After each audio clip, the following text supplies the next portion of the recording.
Using numbers to identify array elements is fine in many situations, particularly if the array is a simple collection of related values, like this array of flowers here.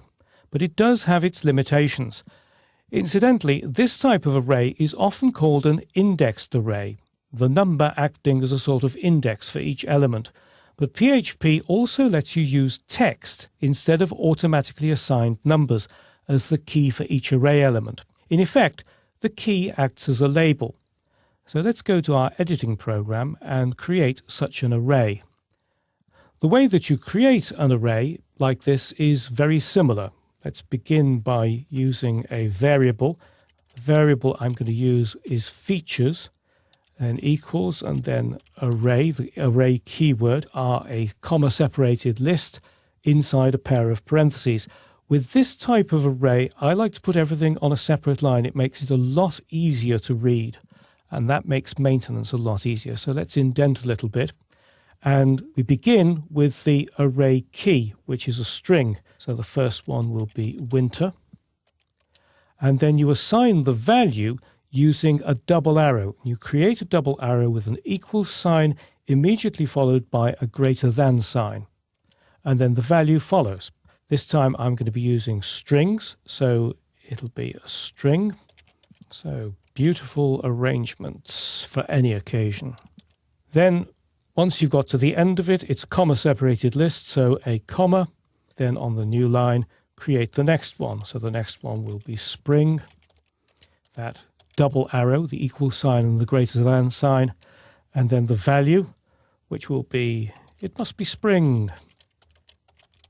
Delicate daffodils are here. And a comma. Each one is separated by a comma.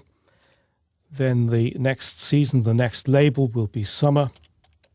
And this time I'm going to use a double quoted string because I'm going to be using apostrophes in the middle of it. That's the only reason I'm using double quotes here. So it'll be, it's summer. And we're in the pink. And one final one will be autumn. Summer's over. But our flowers are still a riot of colour. And then to finish it, we need the closing parenthesis. I like to put the closing parenthesis on a separate line, so it just makes the maintenance a lot easier. And then, of course, we need to have a semicolon at the end. Now, for some reason, I've got a syntax error there, and obviously the syntax error has been created because I've used a closing single quote there instead of a closing double quote. That's one of the great advantages of using an editor that has got syntax highlighting, syntax coloring, because it immediately alerts you to that type of problem. So I've now got my new array. This type of array is called an associative array. I've used the array keyword and parentheses. If you're using PHP 5.4 and later, and that's available on your remote server, you can replace the array keyword and the parentheses by a single bracket like that, a square bracket, and a closing square bracket like that. This is the shorthand version. Dreamweaver CS6 tells me I've got a syntax error. That's because Dreamweaver CS6 doesn't recognize the PHP 5.4 syntax. Dreamweaver CC, the new version, that does recognize it, but because many old servers don't recognize the new syntax, I'm going to go back to the original syntax, which uses parentheses and the keywords. But if you're able to use the shorthand syntax, please do so. So there we are. We've got our new array. Let's display it, or display some of it, in the page. So scroll down. We no longer need the pre and the print r, which were displaying the flowers array before. So let's just delete those. And then we'll create a paragraph and a PHP block inside that and echo. And to display a single element, it's exactly the same as with any other array element. It's the array name followed by the array key inside a pair of square brackets. So let's display, let's say spring, shall we? So echo features and then square bracket.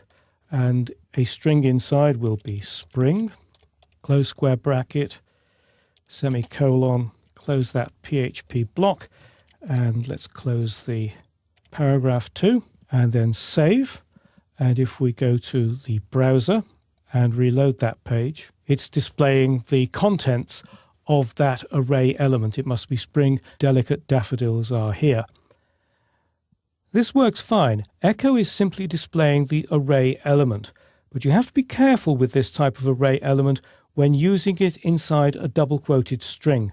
Let's go back to the editing program to see what the problem is. So I'm going to add a double-quoted string, and I'm going to use this features spring inside it.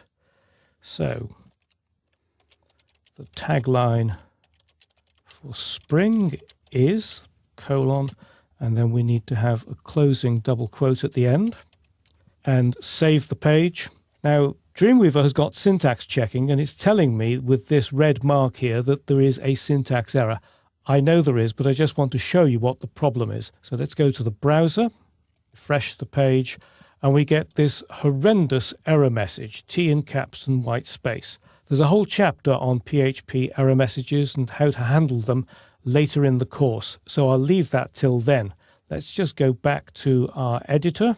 And the way that you get around this problem, if you want to use this type of array element in a double-quoted string, what you need to do is to wrap the variable in a pair of curly braces. So a curly brace before the $sign and a closing curly brace after that closing square bracket. And then if we save that and refresh the browser, all should be fine, and indeed it is. So this type of array, which uses a string as the key for each element, is known as an associative array. And the main difference between this type of array and the indexed array, which uses numbers, is that it makes it easier to identify the element that you want. But it's also important to remember that you can't use an associative array variable in a double-quoted string unless you wrap it in a pair of curly braces.